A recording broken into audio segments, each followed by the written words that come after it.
On 17th of April, dozens of Jewish scholars of the Holocaust and genocide, scholars of anti-Semitism, of Jewish history, of Palestine, Israel, defied the IHRA definition of anti-Semitism. Watch their statements firsthand. I'm here because I'm so outraged by the fact that claims for Jewish safety are used to assault the safety, freedom, and humanity of Palestinians and academic integrity and rigor.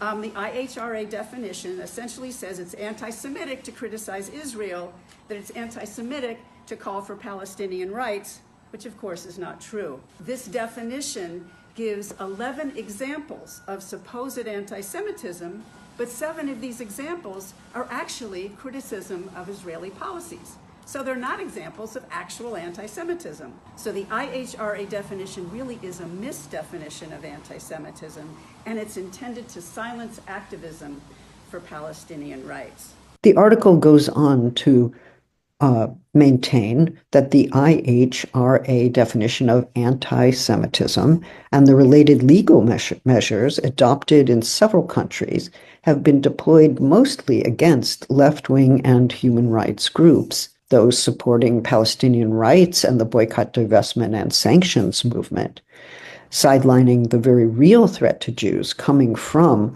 right-wing white nationalist movements in Europe and the US, and I would add, Christian nationalists today.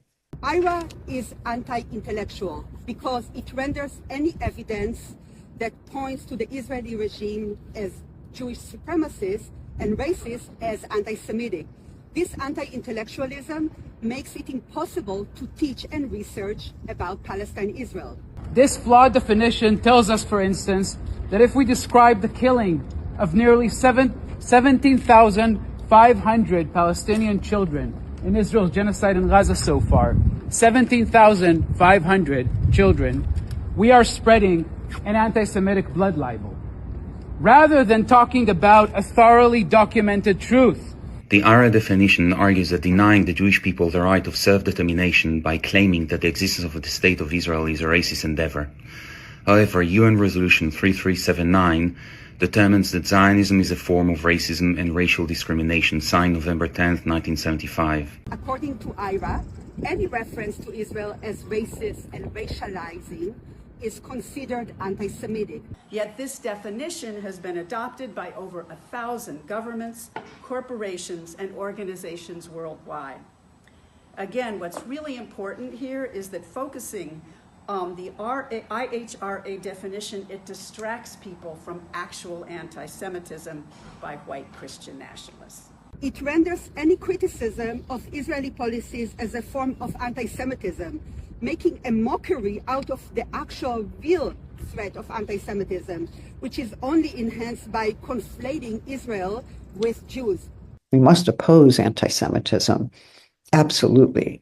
And we know what its forms are, especially when escalated by Christian nationalist groups who claim to be protecting the Jews, as they do in Project Esther. I declare today that there is no way to honestly participate in my academic field if the IHRA definition becomes university policies or US law. As a professor of the history of the Holocaust and genocide studies, I recognize in Israel the same racist inclination that IHRA denies. I will violate IHRA, and I will teach it as a form of weaponization of anti-Semitism. I grew up with 4 grandparents who had survived the Holocaust.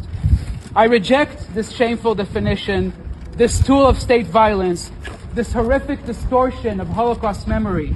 And I am here today to violate the IHRA definition and to insist on speaking the truth about Israel's genocide in Gaza. Thank you.